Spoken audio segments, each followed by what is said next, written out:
Il y a 12 ans, après notre troisième fausse couche, Mathieu et moi, on ne se parlait presque plus.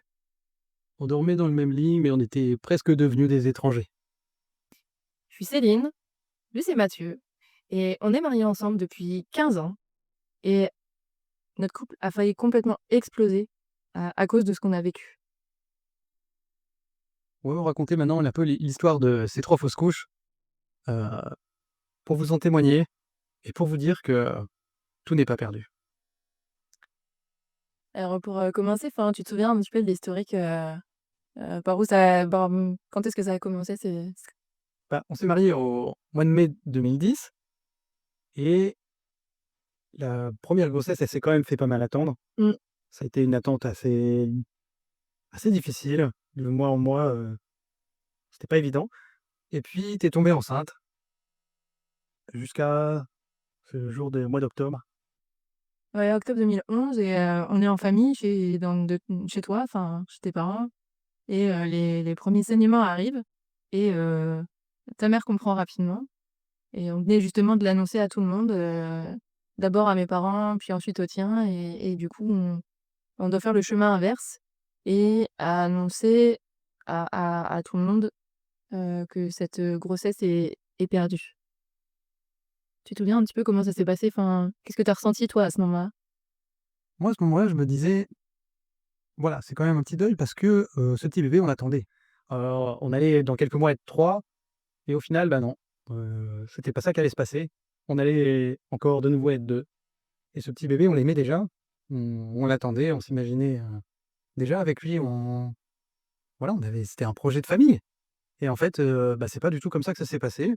Mais je me disais moi, ben, bon, ça a pas marché, mais et voilà, c'est difficile de renoncer à ce projet-là, mais on espère que, assez vite, eh bien, on puisse de nouveau être enceinte et voilà. Mmh. Mais ça s'est pas tout à fait passé, comme on a pu l'imaginer. Alors moi, à ce moment-là, à la suite de cette, première fausse couche, je réalise rapidement qu'on ne vit pas les choses du tout de la même manière et Mathieu survole la situation. C'est vraiment comme si ça lui coulait dessus ou comme si ça n'avait aucun impact sur lui et moi, je me sens vraiment seule dans ma souffrance et dans ma tristesse parce que même si au début, ce qui est très difficile pour moi, c'est, vraiment l'aspect physique où moi j'ai l'énergie mais éclatée au sol, je suis vraiment fatiguée. Physiquement, j'ai beaucoup, beaucoup de mal à récupérer et juste après vient le temps, psychologique, voilà le deuil comme tu dis. Mais finalement, je vois qu'on est vraiment pas du tout, connectés l'un à l'autre et en fait, la distance commence à s'installer à ce moment-là. Oui, parce qu'un homme et une femme vivent pas du tout les choses de la même manière et chaque personne est différente avec une histoire différente et moi, voilà, j'étais toujours dans le, positif à te dire, «OK, cette fois-ci, ça a pas marché, mais la prochaine sera la bonne, donc ça va aller, quoi» et tout. Donc moi, je vivais les choses d'une certaine manière et toi, pas du tout de la même manière. Mmh et le début de en fait, cette distance s'installe et je tombe enceinte une deuxième fois. Là, on doit être autour de mars, février-mars 2012 et cette deuxième grossesse se solde par une nouvelle fausse couche en avril 2012, fin avril 2012. Donc à 6 semaines de grossesse. Oui, donc je devais être enceinte en mars. À 6 semaines de grossesse, on perd de nouveau ce bébé. Et là encore concrètement, eh bien, on vit les choses pas encore de la même manière. Heu, C'est-à-dire que toi, tu es physiquement très fatigué, mais tu as envie de voir des gens. Tu as envie de discuter, d'en parler, d'expliquer les choses encore et encore, retourner les choses dans tous les sens, et pouvoir, vider tout ça, tout ce que tu ressens et tout. Et Et toi, moi, pas du tout, tu t'enfonces dans ta grotte. ouais, parce qu'en fait, moi, j'ai envie de voir personne, j'ai pas envie d'en parler, parce que c'est les quelques personnes qu'on a pu, rencontrer au début, que ça soit dans le domaine médical ou de la famille, les amis, en fait, tout ce qu'ils racontent et tout, enfin, on pourrait dire ils sont bien gentils, mais en fait, déjà vous savez pas de quoi vous parlez et puis, ce que vous dites, c'est absolument pas réconfortant, donc je préfère pas vous entendre, en fait et donc petit à petit, moi, je m'enferme, elle, elle s'enferme du coup de son côté, il y a un fossé qui nous sépare et c'est presque du coup, chacun construit son mur de son côté. C'est-à-dire que toutes ces paroles qu'on peut entendre, toi tu les évacues, ça fait un effet, rebond, mais moi je les entends et moi je les je les renvoie aux personnes et je réagis, en fait. Donc je suis dans la réaction et toi, tu es dans l'anéantissement, face à ces remarques qui nous sont faites. Enfin, l'anéantissement, je sais pas si c'est le bon mot, en fait, hein, Non, mais bah, il y a un peu de ça, mais il y a aussi, beaucoup de mais j'ai pas envie de les entendre, donc si je vois pas les gens, moi, je suis sûr de pas entendre des choses que j'ai pas envie d'entendre, donc comme ça, c'était plus simple et voilà, j'ai pas envie de vous voir, on se revoit dans 3 mois et puis j'ai dit peut-être et si j'ai envie et puis voilà. et moi, pourtant, j'ai quand même envie de voir des personnes, mais Tu enfin, besoin, tu j'ai besoin besoin de de voir parler mes aux proches, les amis, la famille et cetera et voilà. faire que la vie continue aussi, quoi.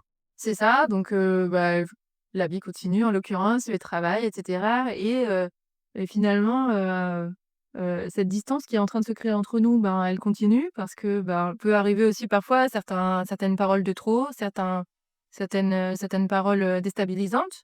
Je sais pas si tu te souviens de cette conversation où tu te tournais vers moi en t'interrogeant: «Est-ce que, psychologiquement, j'étais pas un peu fermée et que j'avais pas des difficultés qui disaient que ça allait bloquer la une grossesse ou quoi et finalement, en fait, je tombe à nouveau enceinte, en et en fait, qui une nouvelle grossesse qui va se terminer en mi-janvier 2013, heu, voilà et cette fois-là, toi, c'est le moment un peu de bascule. Ouais, parce moi, il y a un peu un ras-le-bol, en fait, parce que voilà, c'est le troisième e petit bébé qu'on perd, le troisième projet qui s'arrête, du coup, des rêves un peu qui s'envolent et ouais, c'est difficile, là. Là, pour le coup, c'est vraiment difficile pour moi je le vis pas du tout comme les 2 premières. Là, ton sourire s'estompe, ça laisse place à ben non, mais c'est vrai, en fait, c'est que tu t'en rendais pas compte, mais les 2 premières fausses couches, enfin, moi, je te voyais vraiment souriant, «Ça va aller, tout ira bien» et là, vraiment J'essayais aussi d'être soutenant, hein. Oh, ouais, c'est ça, mais en fait, du coup, c'est ça. c'était pas du tout moi ce dont j'avais besoin. Toi Ouais, oui. toi, tu essayais de faire au mieux et au final, ben, cette troisième fausse couche, ça vient vraiment, casser ce truc-là et là où toi, tu es au plus mal, moi, à l'inverse, ça me «réconforte» entre guillemets, pas de te voir souffrir, mais je me dis: «Ah enfin, ça y est, tu comprends et on va pouvoir se connecter». Enfin, ça y est, ça te touche aussi, en fait. Ouais et du coup, ce qui se passe là, c'est que, on a eu la volonté l'un et l'autre de faire un pas vers l'autre, de chacun y mettre du nôtre. Alors je sais pas lequel des 2 en premier Oh, j'ai ma petite idée.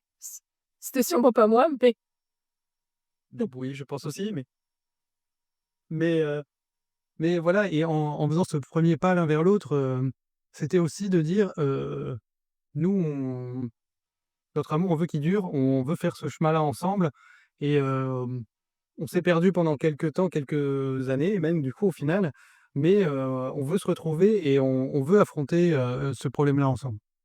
Mais ça, du coup, tu dis ça aujourd'hui, donc ça fait 10 ans, enfin plus de 10 ans, 12 ans qu'a eu lieu cette dernière Mmh. fausse couche. Est-ce que tu penses que ça se pas, on l'a fait juste après? Tu as une idée Non, du temps que ça a pris? j'ai aucune idée de à partir de quand on a un peu commencé, Et mais ben, ça pour moi, ça a pris quelque chose comme, 6 ans après et du coup, ça fait voilà, ça fait pas longtemps. Ça fait 8 ans seulement aujourd'hui qu'en fait, on s'est vraiment réconciliés en profondeur, en fait.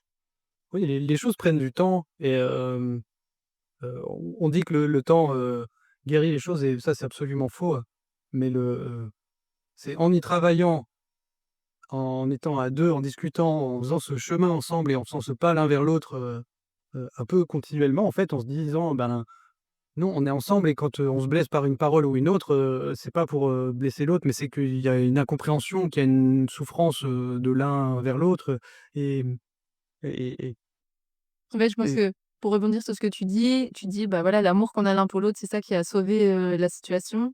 En fait, je crois que c'est ça qui a fait que malgré notre souffrance individuelle, on a réussi à faire le pas vers l'autre et il se trouve qu'on l'a fait l'un et l'autre, qui fait qu'à un moment donné, on s'est rejoints.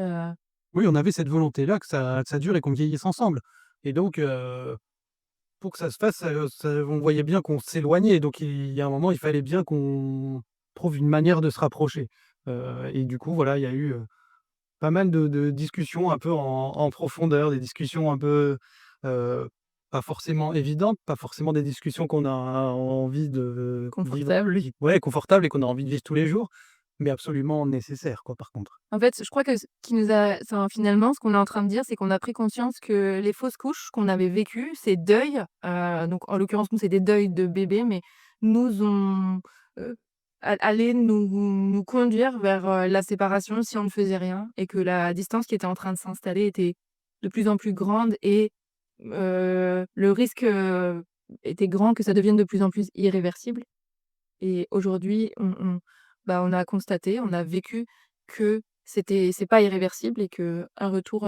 l'un vers l'autre est possible. Oui, aujourd'hui, c'est ce qu'on veut vous dire que, certes, il y a eu ces difficultés, ces problèmes, ces éloignements, mais on en est la preuve, c'est possible en y travaillant, l'un et l'autre, en faisant, ce travail, chacun de son côté et aussi ensemble, en couple, eh bien, c'est possible de du coup de recréer, un couple solide, fort et qui peut affronter, les vents et les tempêtes et que, on veut pas généraliser, cette situation-là à tout le monde, parce que chaque personne est différente. Peut-être vous avez vécu une situation qui peut être un peu similaire, mais ce dont on est certain, c'est que vous l'avez vécu différemment de nous. Peut-être que sur certains points, ça vous rejoint, peut-être sur d'autres, un peu moins. Mais ce qu'on veut vous dire, c'est que vraiment, c'est possible d'aller bien ensemble à 2, malgré des difficultés comme ça qui ébranlent, vraiment le couple et qui viennent, lui faire subir des grosses tempêtes. Il y a rien à ajouter. C'était parfait, Angèle.